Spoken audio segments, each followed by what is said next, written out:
दोस्तों, प्रधानमंत्री बनने के बाद पहली बार मोदी जिस देश की यात्रा पर गए थे, अब उसी देश ने भारत को मुश्किल में डाल दिया है। आपको बता दें कि प्रधानमंत्री बनने के 18 दिन बाद ही पीएम मोदी पड़ोसी देश भूटान में गए थे, लेकिन अब भूटान ने भारत के साथ जो किया है वो बिल्कुल सही नहीं है। नेबरहुड पॉलिसी के तहत भारत लगातार भूटान की रणनीति और आर्थिक रूप से मदद करता आ रहा है। भूटान भारत के सबसे मजबूत पड़ोसी देशों में से भी एक था, लेकिन अचानक भूटान ने चीन की भाषा बोलनी शुरू कर दी है और भूटान भारत के लिए अब बड़ा खतरा बन गया है। दोस्तों, भूटान पर भारत और चीन दोनों ही दबदबा बनाना चाहते हैं, क्योंकि ये छोटा सा देश भारत और इनके साथ बॉर्डर शेयर करता है। लेकिन अब भूटान ने उसी डोकलाम इलाके पर अचानक से बयान दिया है, जहां 73 दिनों तक भारत और चीन के बीच विवाद चलता रहा है। ऐसे में क्या है पूरी खबर और भूटान ने क्या कुछ किया है, इन सभी बातों के बारे में अब आपको थोड़ा सा विस्तार से बताते हैं। दोस्तों, डोकलाम भारत, चीन और भूटान तीनों देशों को जोड़ने वाला केंद्र बिंदु है। भूटान पहले से ही ये बोलता आया है कि डोकलाम भारत और उसके बीच का मामला है और चीन से उसका कोई लेना देना नहीं है। लेकिन एक इंटरव्यू में भूटान के प्रधानमंत्री ने डोकलाम इलाके को 3 देशों के बीच विवाद का मुद्दा बता दिया है।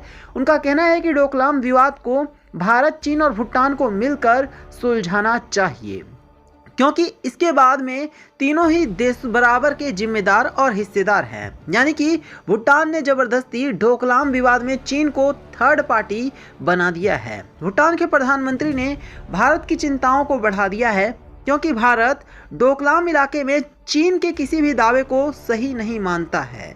भारत के मुताबिक डोकलाम का विवाद सिर्फ उसके और भूटान के बीच का मामला है और चीन का इसमें कोई दखल नहीं होना चाहिए।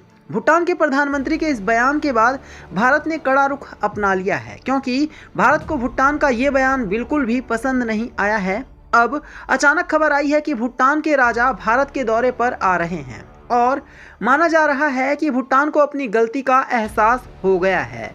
आपको बता दें कि डोकलाम का इलाका भारत के सिलीगुड़ी कॉरिडोर के पास आता है।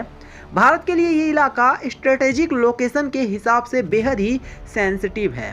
इस सिलीगुड़ी कॉरिडोर को चिकन नेक के नाम से भी जाना जाता है।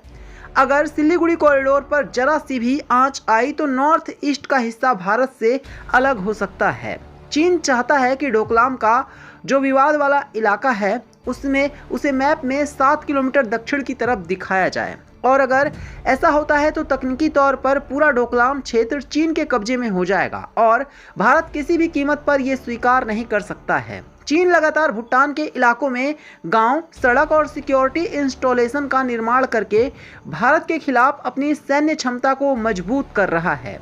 अगर चीन अपनी इस चाल में सफल हो जाता है तो रणनीतिक रूप से अहम नेक या सिलीगुड़ी कॉरिडोर पर खतरा मंडराने लग जाएगा, जो कि भारत के लिए बिल्कुल भी अच्छा नहीं होगा। ऐसे में अब देखना होगा कि भूटान की इस हरकत का जवाब भारत किस तरह से देता है, क्या कुछ कदम उठाता है, ताकि डोकलाम इलाके को लेकर जो भी विवाद है उसमें चीन की मौजूदगी शामिल न हो और उसे भारत और भूटान मिलकर ही आपस में सुलझा सके। ऐसे में अब ये देखना अहम होगा कि पीएम मोदी इस मुद्दे को लेकर क्या अहम कदम उठाते हैं। तो दोस्तों, इस खबर के बारे में आपकी क्या राय है, हमें कमेंट करके जरूर बताना। साथ ही वीडियो को लाइक करके शेयर करना और चैनल को सब्सक्राइब करना।